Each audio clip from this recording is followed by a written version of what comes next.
ஒரு சித்தர்களோட சமாதிக்கெல்லாம் போனா எதையும் கேட்கக்கூடாது. ஏன்னா அவனே வேண்டுதல் வேண்டாமைன்னு எல்லாத்தையும் விட்டுட்டு எல்லாம் அற்றது பற்றனில் உற்றது வீடுன்னு அங்க உட்கார்ந்துருக்காரு. அவரை போய் இவங்க சுயநல தேவைக்காக அவரை தொல்லை செய்ய கூடாது. அதுவுமே பித்ருதோஷம்தான்.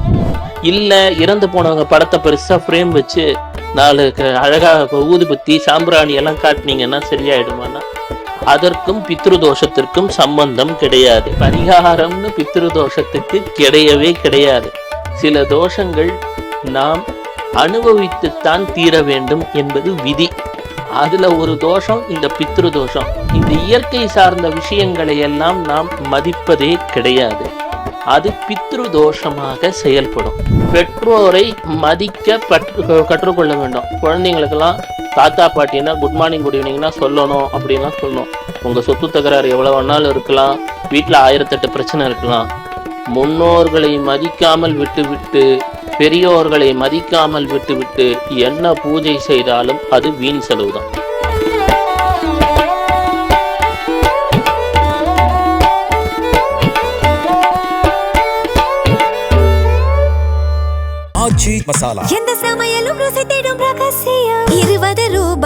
ராணி நேயர்களுக்கு அன்பான வணக்கம். இன்றைக்கு நம்ம ஸ்டுடியோக்கு வந்திருக்காங்க ஆன்மீக ஜோதிடர் பவானி ஆனந்த் ஐயா அவர்கள். வணக்கம் ஐயா.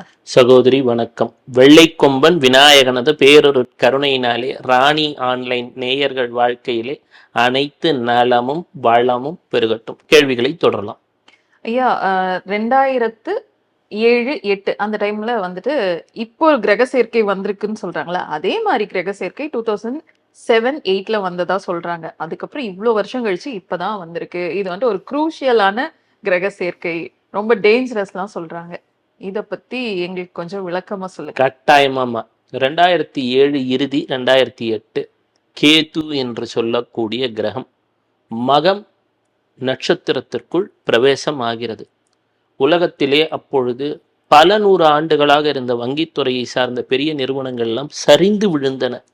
உலகெங்குமே பங்கு சந்தைகளில் பெரும் தள்ளாட்டத்தை தந்துவிட்டது. பலருக்கு வேலை வாய்ப்பை இழக்க வைத்தது. வங்கித்துறையில இருந்த பலருக்கு அப்போ வேலை வாய்ப்பெல்லாம் இழந்தாங்க.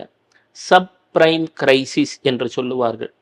கடனை கட்ட முடியாமல் பலரது வீடுகளை விற்பனைக்கு ஏலத்துக்கு வந்தது. அதை வாங்குவதற்கும் ஆள் இல்லாமல் போய்விட்டது. அப்போ உலகத்திலேயே ஒரு பெரிய ஒரு பொருளாதார தள்ளாட்டத்தை 2008ஆம் ஆண்டுகளில் சந்தித்தது. காரணம் என்னன்னா, கேது என்று சொல்லக்கூடிய கிரகம் மகம் என்று சொல்லக்கூடிய நட்சத்திரத்திலே பிரவேசம் ஆன ஒரு காலகட்டம்.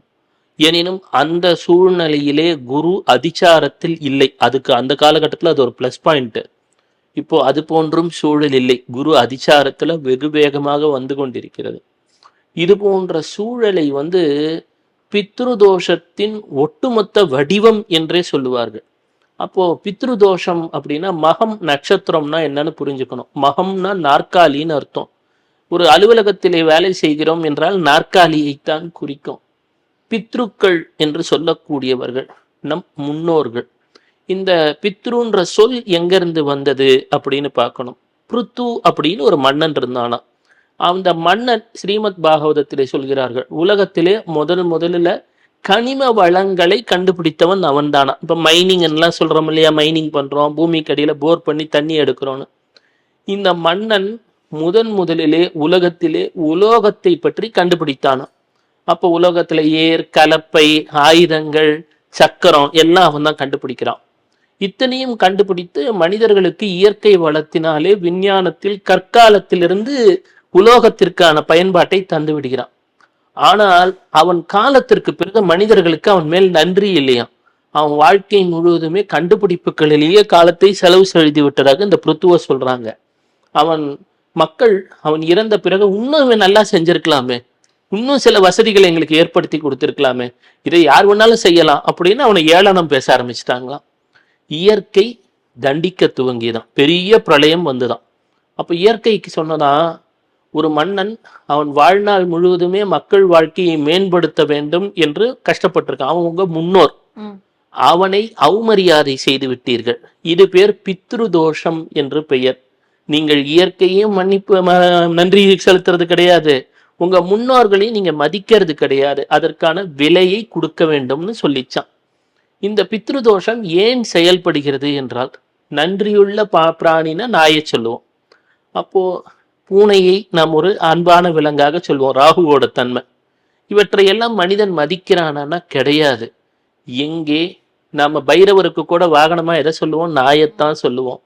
பராசக்தி சிம்மத்தின் மீது அமர்ந்திருக்கிறாள்னுவோம். அது இன்னொரு ஒரு விதமாக பார்த்தால், இதே பராசக்திக்கு கங்கைன்னு ஒரு பேரும் இருக்கு. அந்த வடிவத்துல பார்த்தா சீனர்கள்லாம் கையில பூனைக்குட்டி வச்சிருப்பான். ஏன்னா பூனையுமே புலியோடைய ஒரு வடிவம் தான். அப்ப என்னன்னா, இயற்கையிலே பிராணிகளை மனிதன் மதிப்பது கிடையாது, முன்னோர்களை மதிப்பது கிடையாது. எகிப்திய சம்பிரதாயத்துல எல்லாம் பூனை ஒரு மிகவும் சக்தி வாய்ந்த ஒரு விலங்கு. அதே போல ஈரான்ல பார்சி இன மக்கள்னு சொல்றோம், நம்ம ரத்தன் டாட்டாலாம் அதை சார்ந்தவர். அவர்களுக்கு நாய் மிக மிக புனிதமான ஒரு விலங்கு. அப்போ இந்த இயற்கை சார்ந்த விஷயங்களை எல்லாம் நாம் மதிப்பதே கிடையாது. அது பித்ரு தோஷமாக செயல்படும். அப்போ உடனே பித்ரு தோஷம்னு மக்கள் போய் நாங்க தர்ப்பணம் கொடுத்துடலாமா, இல்லைன்னா ஏதோ ஒரு சம்பிரதாயமாக வழிபாடை செய்யலாமான்னா அதுக்கெல்லாம் பித்ரு தோஷம் கட்டுப்படாது. அது உங்க ஆத்ம திருப்திக்கு, நீங்க உங்க சந்தோஷத்துக்கு செய்து கொள்ளுகிறீர்கள்.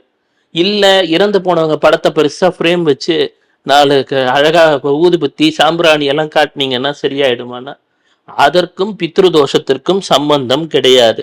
நீங்க வெளியூர் போறீங்க, சாமியை கும்பிடுறீங்க, வீட்டுல தர்ப்பணம் கொடுக்குறீங்க, போட்டோ வச்சு கும்பிடுறீங்க, இதெல்லாம் உங்க சுயநலத்துக்கு நீங்க கும்பிட்டுக்கிறீங்க. பித்ரு தோஷத்துக்கு பரிகாரமே கிடையாது. பரிகாரம்னு பித்ரு தோஷத்துக்கு கிடையவே கிடையாது. சில தோஷங்கள் நாம் அனுபவித்துத்தான் தீர வேண்டும் என்பது விதி. அதுல ஒரு தோஷம் இந்த பித்ரு தோஷம். வாழற காலகட்டத்துல அம்மா அப்பாவை மதிக்கிறது கிடையாது, பெற்றோரை ஏளனம் பேச வேண்டியது, தாத்தா பாட்டிய வாய்க்கு வந்தது சொல்லிட வேண்டியது, ஒரு வீட்டுக்கு உறவினர்கள் வந்தா குழந்தைகளுக்கு அவங்கள மதித்து வரணுன்ற ஒரு நல்ல பழக்கத்தை சொல்லித்தரது கிடையாது. குழந்தைகளுக்கு நல்லவற்றை சொல்லித்தரவில்லை என்றாலும் அதுவும் பித்ரு தோஷத்துல தான் சேரும். இல்லைங்க எங்க குழந்தை அப்படிதாங்க இருக்கும் அப்படின்ட்டு இவங்க விட்டுடுறாங்க.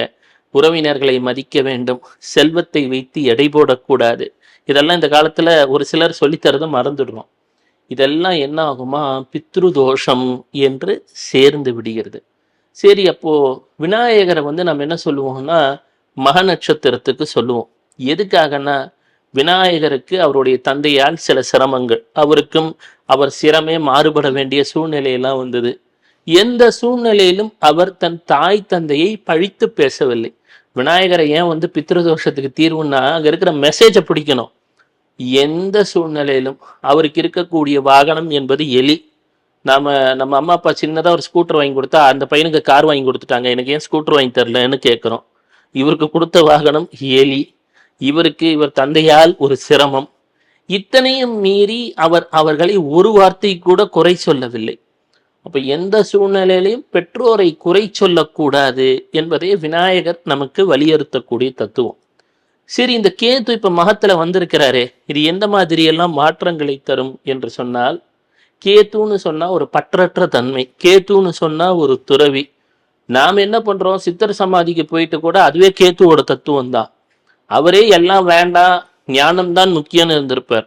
அங்க போய் இவன் வீட்டு குறையெல்லாம் சொல்லுவான். ஐயா எனக்கு ஒரு 10 மாடிக்கு பங்களா வேணும் ஐயா, 4 கார் வேணும் ஐயா, எனக்கு முடிஞ்சா எனக்கு இன்னும் ஒரு நல்ல கம்பெனியில வேலை வேண்டும் ஐயா என்று சுயநல தேடலுக்காக தவத்திலே தியானத்திலே ஆழ்ந்திருக்கக்கூடிய சித்தரின் ஜீவசமாதிக்கு கூட சென்று அவரை இவனோட தேவைக்கு பயன்படுத்துவோம். உண்மையை சொல்லணும்னா அதுவும் தோஷம்தான். ஒரு சித்தர்களோட சமாதிக்கெல்லாம் போனா எதையும் கேட்கக்கூடாது. ஏன்னா அவனே வேண்டுதல் வேண்டாமைன்னு எல்லாத்தையும் விட்டுட்டு எல்லாம் அற்றது பற்றனில் உற்றது வீடுன்னு அங்க உட்காந்துருக்காரு.